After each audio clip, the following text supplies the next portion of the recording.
welcome the head of applied research at Bloomberg New Energy Finance, Itamar Orlandi.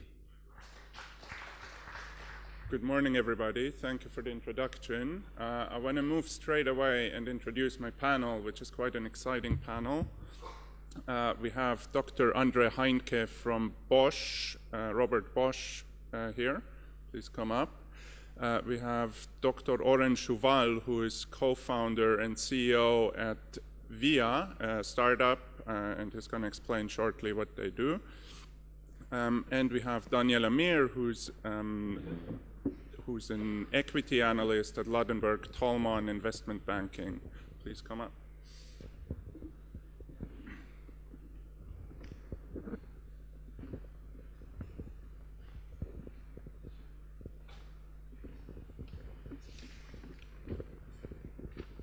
Great. Good morning, everybody.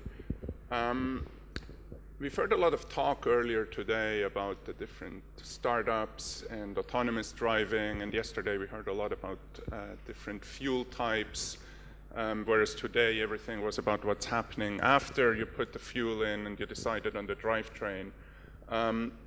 But Andre, you're leading the forecasting and strategy work at Bosch, and you probably have the privilege or the duty to look back a bit, take a step back and look at what are the market fundamentals that are even going to drive this market, in what environment around policy and demographics are all these developments going to take place.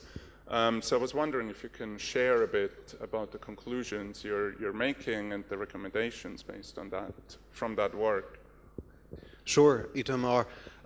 First of all, demography is the most reliable factor if you want to predict the future.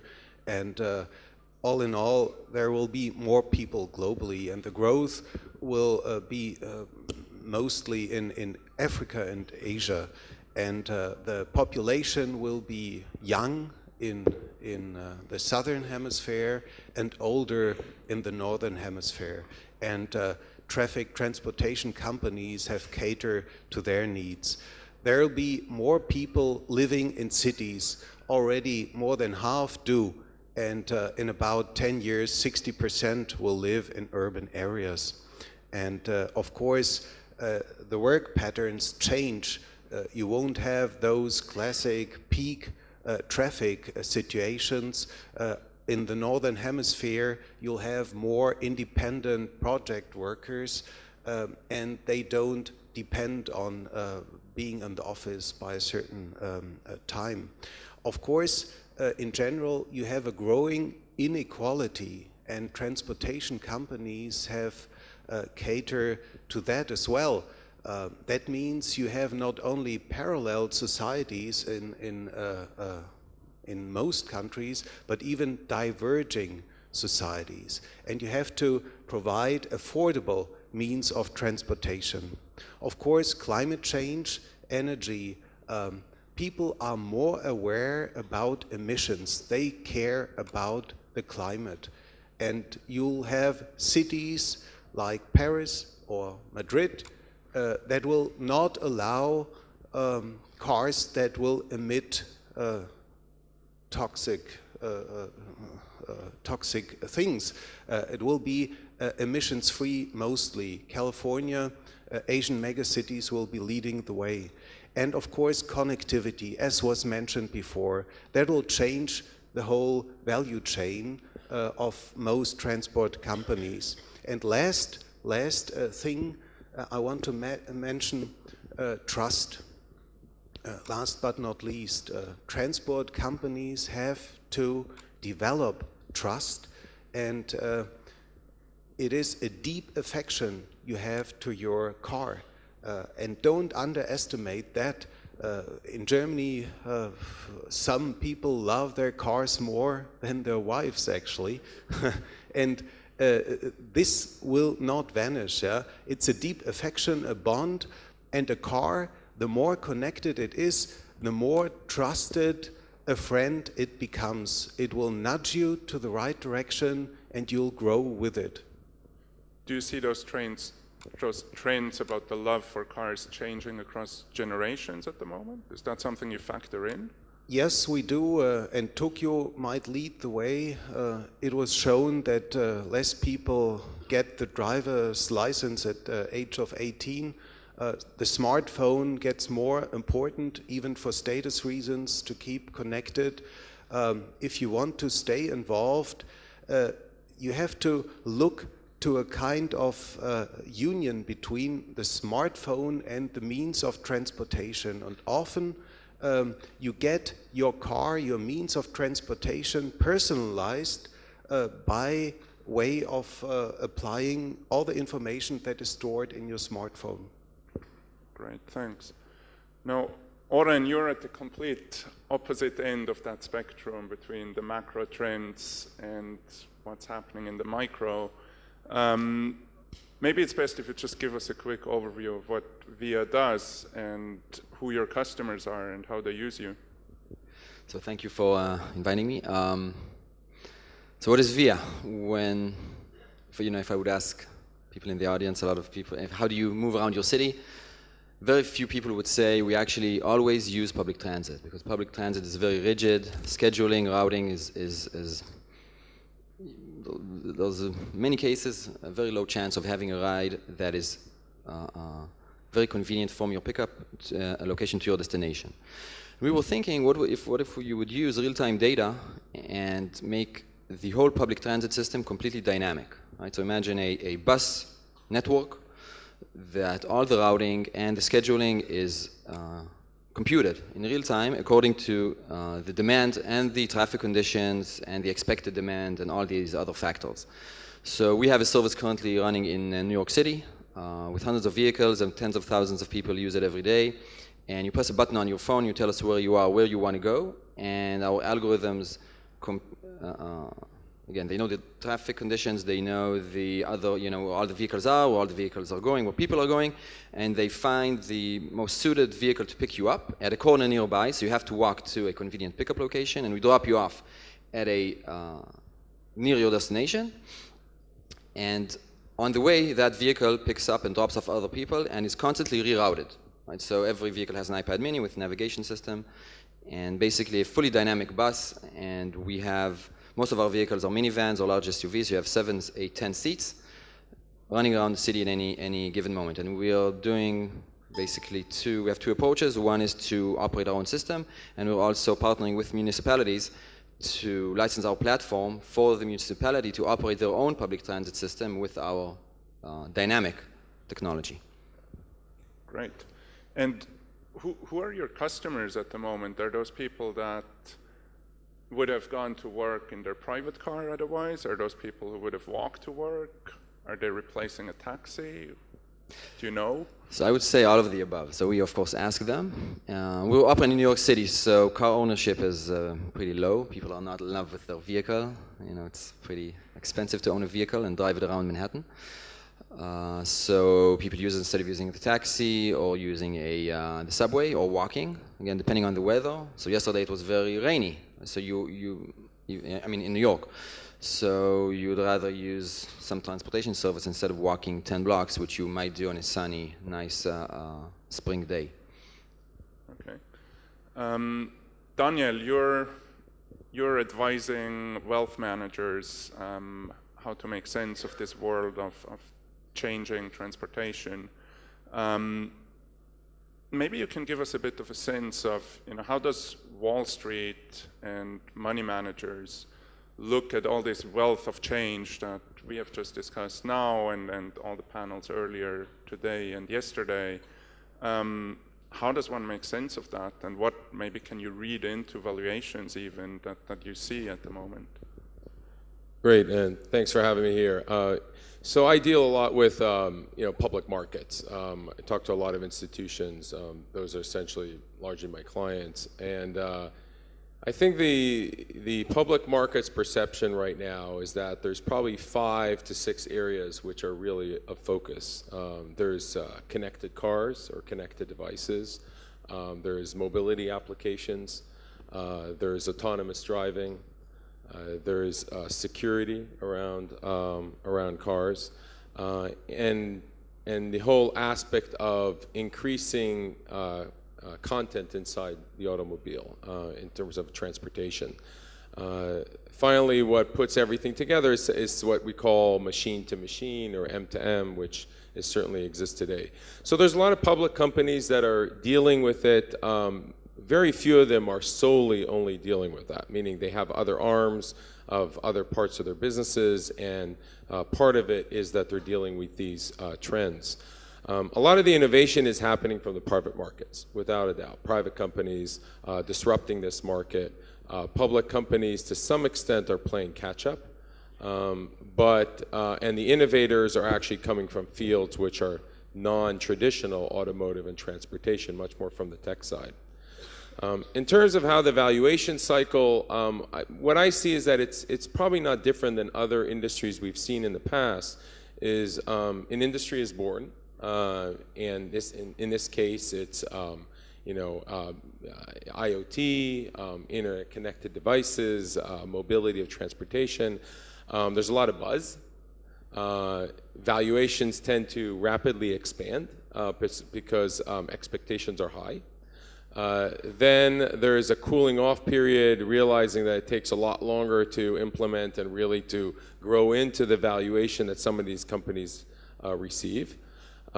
Then that takes a while until really you get the wide adoption and you have a dramatic increase in revenues and profitability, and then valuations expand again. I think where we are right now is we're post the buzz phase already. Meaning you had a big pop, then you had some decline, and now you're really in the phases of implementation, meaning companies are really starting to see meaningful revenues. And in other areas, there's still a number of years where it's still going to catch up, things like autonomous driving and the likes. Great. And I think these things, as you describe in this S-curve, at the moment everything is kind of in the trial and the very beginning of implementation. And I was struck, say, earlier when the gentleman from Uber showed their usage in Israel. Tel Aviv was bright blue, and pretty much everything outside of it or outside of the metropolitan area was quite dark, indicating quite low usage.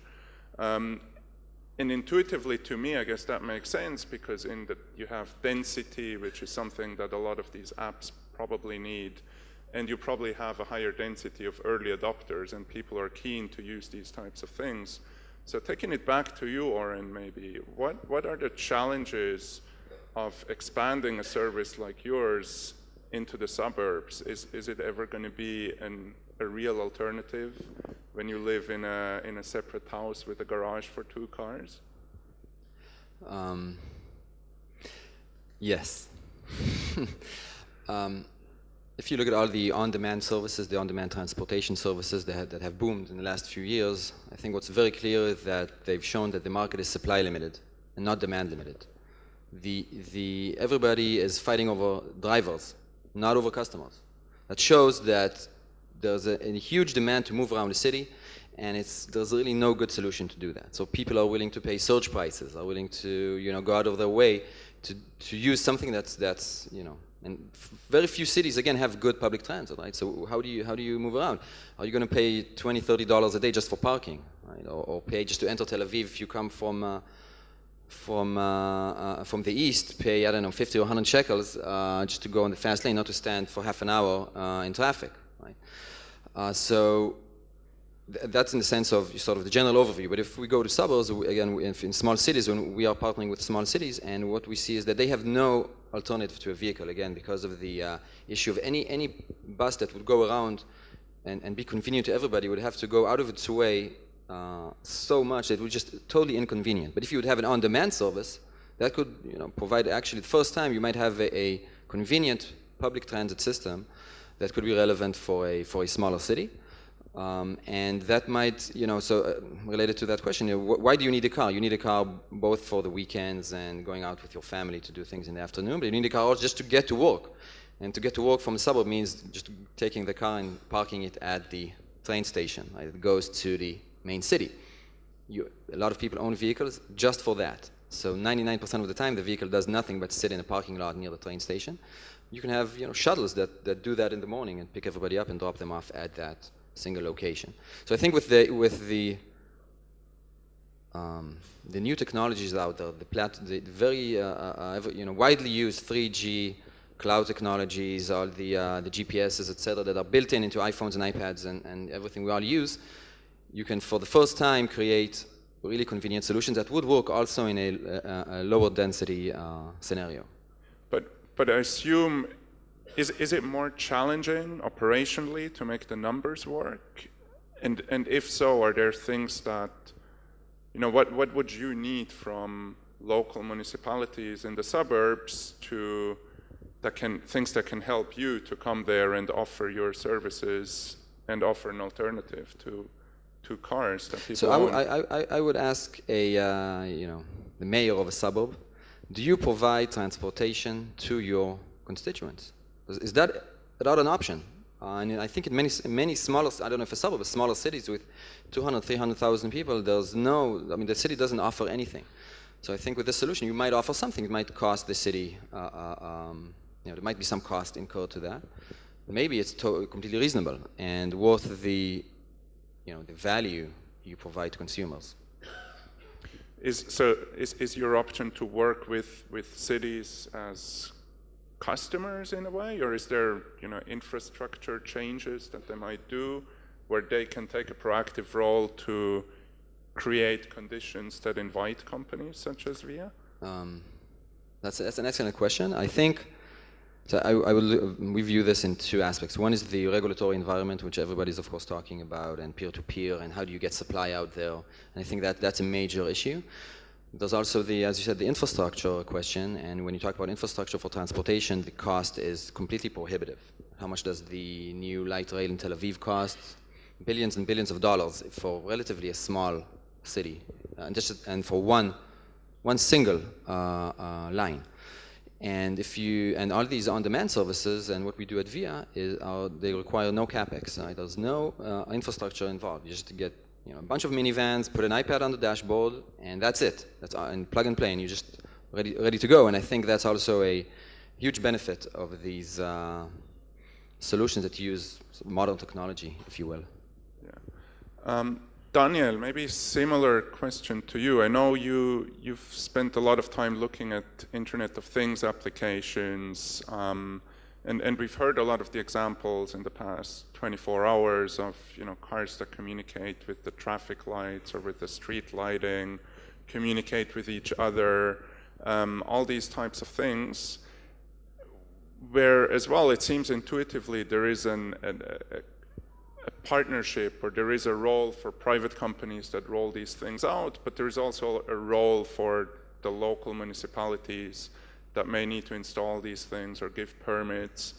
How do you envision the rollout of these various applications, and which ones do you see as the most likely, or do you see bottlenecks around certain applications?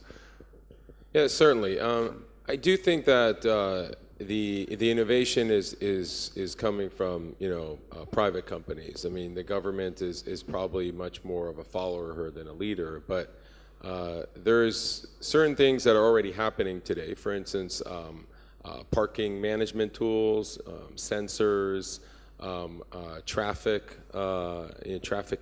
congestion. A lot of it is around sensors and monitors. City of LA is doing it already. In the UK, they're doing it as well. So things around that we're already starting to see, and that is clearly coming with municipality participation. And the encouragement here is to make the transportation grid more efficient and less costly.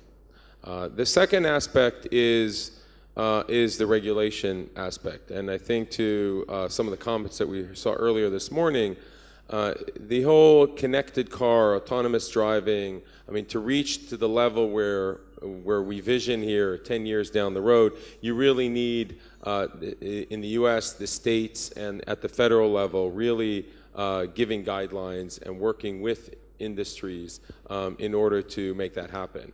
And I still think that that's the direction where it's going. So it's much more of a collaboration effort than anything else. Finally, I do think that the business models are changing. So some of the stuff that what Via is commenting as well, the industry that we say today, what transportation and automotive industry is now, will look different in 15 years down the road. And governments, municipalities will certainly have a say on that, but they also might encourage the change as well. Andre, Daniel said it's a collaborative effort between private companies and the government, local governments. I know you've actually trialed a lot of smart transport technologies of different sorts. Can you confirm that it is? How was your experience working with the regulators in these rollouts? Daniel is absolutely right. Let me give you a few examples. Bosch has quietly become the world's largest maker of MEMS sensors. So basically 4 out of 5 smartphones, even those that are ringing in the audience here, are equipped with sensors from Bosch. And that was exactly the case why the Principality of Monaco, for instance, invited us to build a Bosch city platform called Monaco 3.0. It had certain layers.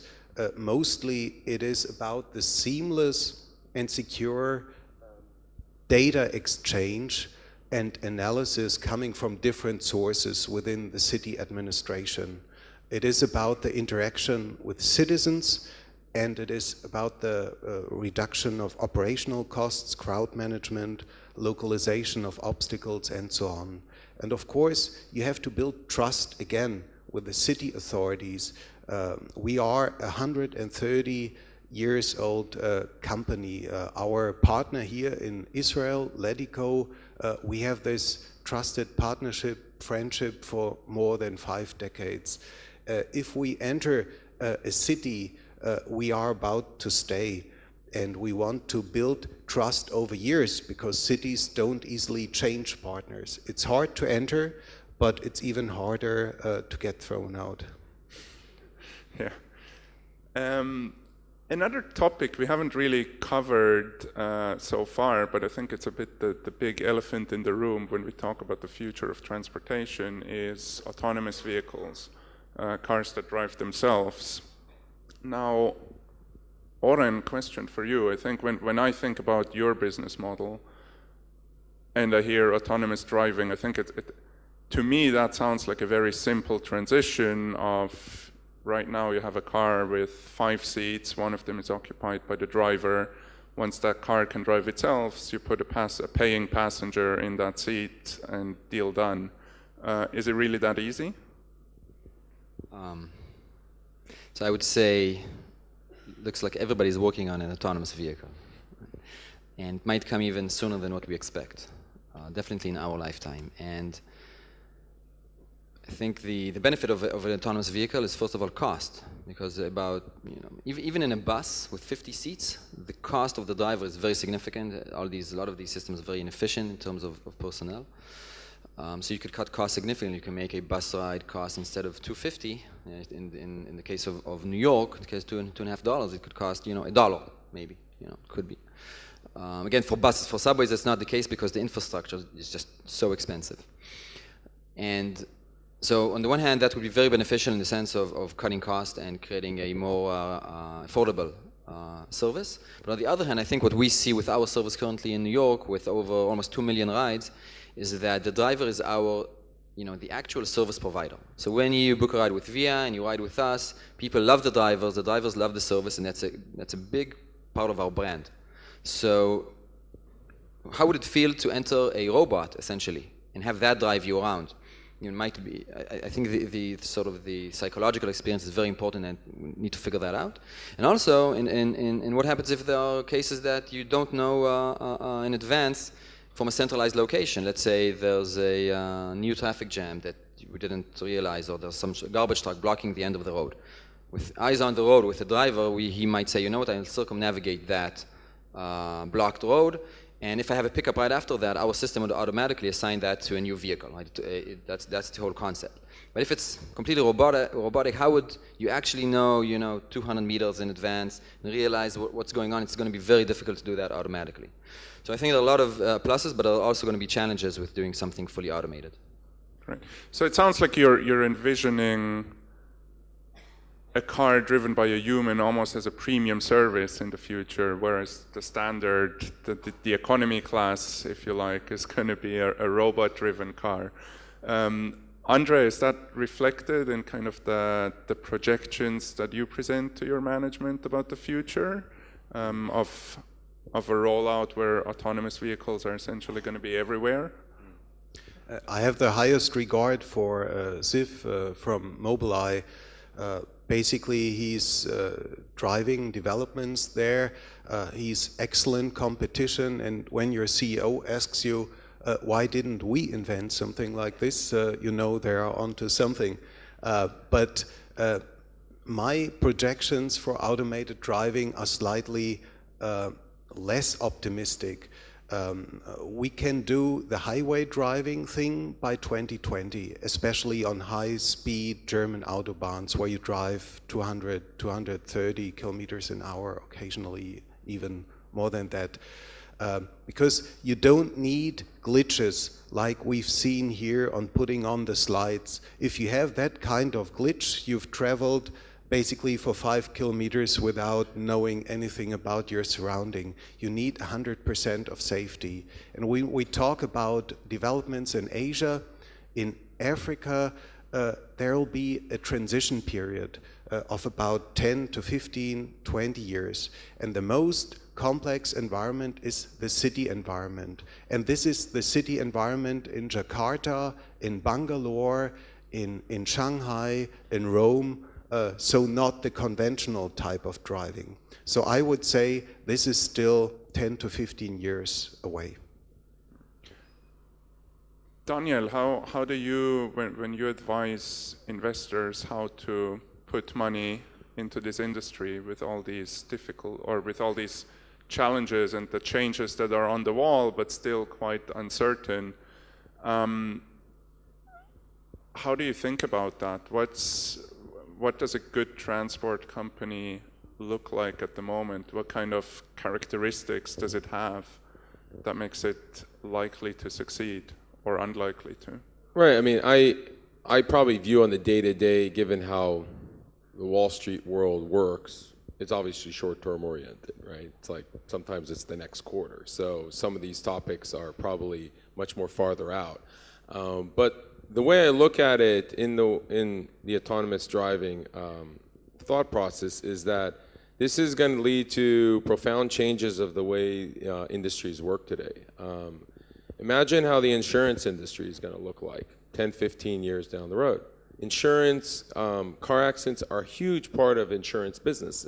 They're in the U.S. or in the world, having 80, 90% less accidents. Even if you have this transition period that it will only be used maybe partly on highways or freeways and not in cities, even that's going to lower insurance premiums. So the insurance industry is one of the industries that's going to change.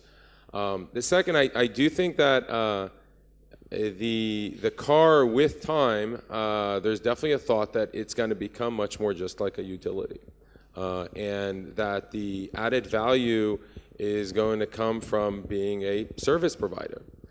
So companies like Google, Uber, Apple, technology companies, and car companies will need to potentially face the situation of 15, 20 years down the road of declining car sales. What does that mean? I mean, we're talking a lot about car companies need to adopt this. I almost feel like they have no choice, because if not, this is their core business that might disappear. So car companies will need to become some sort of a collaborative effort with technology companies to become service providers. In the meantime, there's a lot of companies that will benefit on security of cars, software, A lot of component makers, semiconductors, huge amount of silicon content is going into cars. Those are all companies that are going to benefit in the near term. But at the end of the day, we need to face the reality that you're going to have a declining car market. And what does that mean for the industry? Andre or Oren, declining car sales, does that, it seems like the logical conclusion when we hear services like yours, Oren, that aggregate different passengers into less cars, so obviously less will be sold. Does that echo with you? Is that something that features in your scenarios? Not really, basically, and I'm sorry to be the spoiler here, but remember the promise of the paperless office 10 to 15 years ago, and look to the sales of paper manufacturers. Basically, you'll have urban transportation, and there it might be true, but Manhattan is an island even in the United States. Think about the cities that grow, and think about the affection, the status, the safety that is accorded to a car. And it's not always logical. Sometimes I fly from Moscow to Berlin, or from Berlin to Moscow for 2 and almost 3 hours, and I spend as much time in the traffic jam from the Moscow airport to the city. It's not always logical. Yeah? So you think about, of course, using the time spent in a car more efficiently. The screens become other screens where information is put to you, where the car and the whole connected technology knows about your needs. And you might work, you might relax in that time spent in a car. So a car becomes a sort of oasis for you, and you just continue to love your car, and it's hard for many people to give up on that. If I just briefly be your spoiler. So if you look at the data, actually, if you look at different cities, and there's some sort of metrics that you can analyze the efficiency, availability of public transit systems, and there's a very clear correlation between the quality of a public transit system and car ownership. Negative correlation, of course, it's really evident. And I think what, to touch down on your point, what we hear auto manufacturers say in their public speeches of the CEOs of Daimler and Ford and GM, everybody is basically now saying we're not a car manufacturer, we're a mobility provider, right? Not sure everybody knows exactly what that means, but that's, I think everybody wants to transition to you want to get from point A to point B. For some people, maybe the high end of consumers, you want your vehicle. You want your Mercedes, you want your BMW. But we strongly believe that for 99% of people, you just want to get there. You want a seat, convenient seat that takes you there. You don't care in what type of vehicle. You want to have it convenient and affordable transportation. And we strongly believe that that's where we're headed. Thanks. I think, Andre, you probably alluded a bit to that already. Most of our discussion so far has focused on New York, Manhattan, the German Autobahn, but this is not really where a lot of the car sales are already happening, and where they're happening is in places like Delhi and Beijing and Jakarta, where the paradigm of 2 cars a family isn't even there yet. They're far behind that. So I think that the final round of questions, very simple, is are all these changes together, from autonomous and apps and all these things and connected cars, all these things together, are they going to be powerful enough to tunnel through that 2 cars a family paradigm in the emerging economies? Will young Indians not aspire to own their own car because they have this wealth of alternative services that is more convenient? Who wants to go first? My guess is that vehicles per household could come down by 50%, but there will be more households, and average annual use mileage per vehicle would more than double. So basically, It's a mixed picture and depends on the urban, suburban divide and the developed and less developed country you live in. So less vehicles, but they Or use. drive the first family member, come back, drive the second one. I think that always the question is, you see again in the commercials, you see somebody driving in a convertible on Highway 1 on the West Coast in the US, the wind in his hair, and you buy a car because you see that commercial, but actually 99% of the time you're sitting in traffic, right? I don't know if that's basically illegal, false advertisement, I don't know.